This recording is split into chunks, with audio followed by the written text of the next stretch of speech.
Hello and welcome to the First Impressions Podcast. This is the official podcast for the Forum of Incident Response and Security Teams. Please join us for the 36th Annual FIRST Conference this summer in Fukuoka, Japan, June 9th through 14th, 2024. For more information, please visit first.org. And now we join the interview in progress. So we're sitting down here live at the FIRST conference in Fukuoka, Japan, talking to Carson Zimmerman, longtime SOC guy, a little bit about the presentation you've just given. Maybe you can give us a quick TLDR about the presentation. Sure can. Always a pleasure. So the title of my presentation is 14 Questions Are All You Need. And the premise of it is as follows. I, over the last 20 plus years of doing security operations, you sit down and you have lunch with people.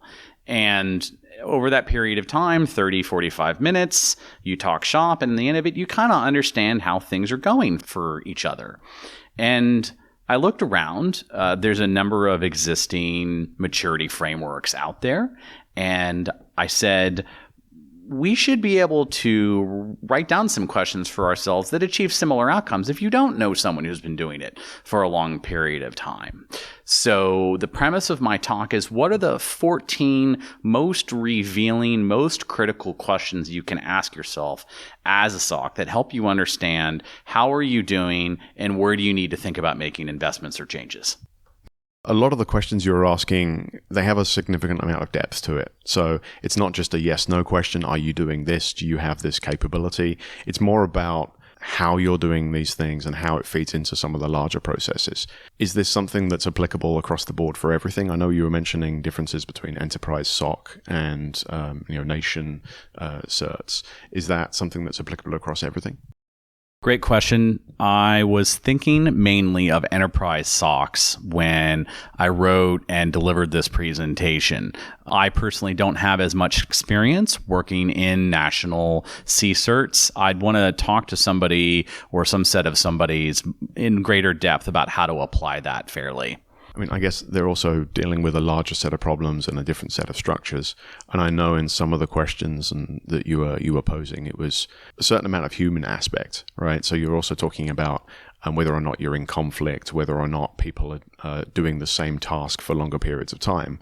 And I know there was some questions after the presentation more about the human aspect of it. How do you feel that fits into those questions?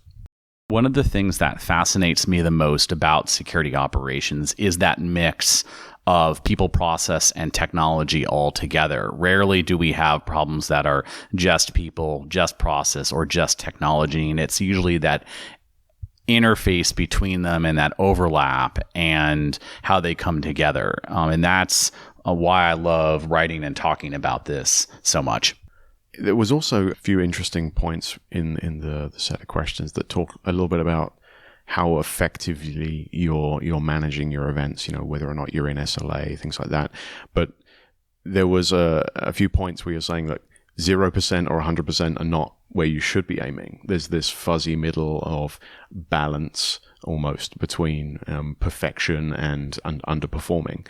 Is that very hard to measure, or is it very independent from one SOC or one cert to the next? This is really interesting. So by background, I'm an engineer, and I hang out with a lot of engineers, and we all think like engineers. And engineers, I have found in my experience, very easily bring a Death Star to a ray gun fight.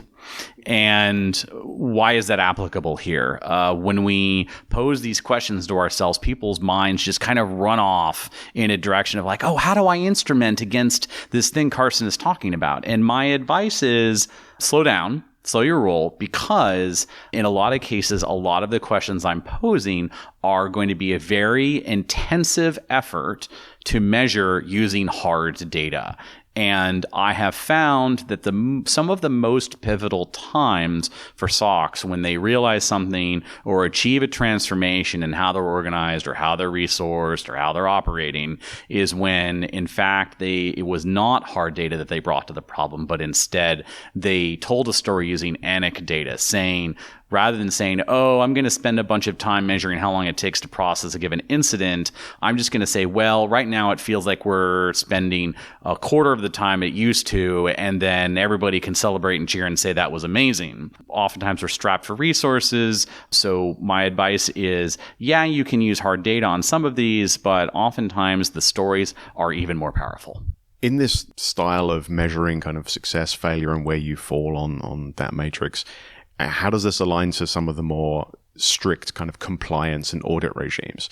They're at times expecting very clear measurements of success and failure and what you're doing. And some of these questions are more, they're more interesting for the SOC itself, but maybe they don't meet some of the compliance requirements that your company may expect to be in place. That's fair, and I agree with that. My objective in writing about this and talking about this is not to propose a new compliance scheme or even to disagree with any of the existing schemes in existence, but rather help people have greater self-awareness and uncover what's really limiting them and drive towards success. One of the things that came up a little bit towards the end of the presentation was that the people aspect of things, a little bit about how working in triage, working in constant response roles tends to lead towards burnout.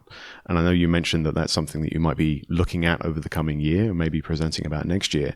Is that something that falls into the 14 questions, or is that something separate that you're interested in? It is true. Our industry, and particularly in security operations, is full of people who show up precisely because they're ready to lean in and go the extra mile, have a strong sense of ownership, and drive towards success. And it's rarely, for the people who are successful, a 40-hour-a-week, strictly 9-to-5 job. Unfortunately, that drives a lot of people to the far end of the spectrum where indeed they are burning out. I have experienced this myself. I know many people who have experienced the same. So one of the things that I'm inspired by this year, and perhaps in cooperation with other folks I've met this week, is we should be talking more about burnout, and we're not just talking about it in terms of how to prevent it. I've heard plenty of presentations about how to prevent burnout as an individual, but rather how do we detect, investigate, respond to, and recover from burnout, both as members of the SOC and leaders of the SOC. So I actually feel like there's about 8 or 10 different things we need to talk about here, not just 1 or 2. I totally agree. Having been through burnout multiple times during my career, there's a certain amount of things you can do as an individual to try and fight against that kind of thing, but there's also a certain amount of cultural changes that need to happen at an organization, or for them to understand that we follow this ethos at where I work currently about no heroes, which leads into this whole thought process of, if you're doing overtime, you're pushing things, you're covering other bits of work that you shouldn't be covering, you're helping the organization, but simultaneously you're covering up some of the inherent flaws of how things are currently done, how processes work, how staffing is worked. And inherently, all you're doing is pushing the can down the road, burning yourself out, and not allowing people to really see the gaps and make those changes to make things more effective. I have experienced this many times. Couldn't have put it better myself. Thank you very much for taking the time to chat. I really appreciate it. I would encourage people to take a look on the First YouTube page. The video for your presentation should be out after the event. Great presentation, and looking forward to seeing what you come up with next year. Pleasure. Thank you for listening to the First Impressions podcast. I'm your host, Martin McKay, and along with Chris John Riley, we interview people who are going to be speaking at upcoming FIRST conferences. We look forward to seeing you at the 36th Annual FIRST Conference this summer in Fukuoka, Japan. It'll be going on June 9th through 14th. For more information, please visit first.org.